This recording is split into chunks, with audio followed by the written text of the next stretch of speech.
To send pictures on the Z Fold 6, we first need to disable a setting. So start in your settings, then scroll all the way down until you see battery.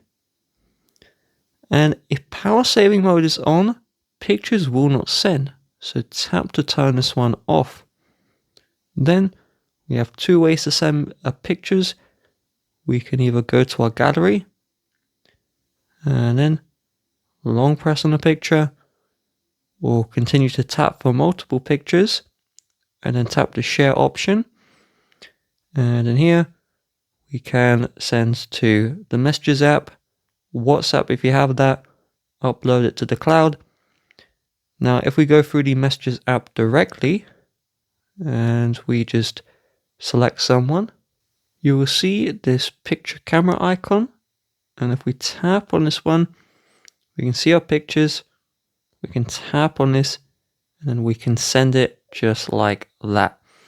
Do note, if the recipient doesn't have the RCS feature, then they won't actually receive the messages. This error here means your recipient hasn't set up the RCS. So you can see it says setting up.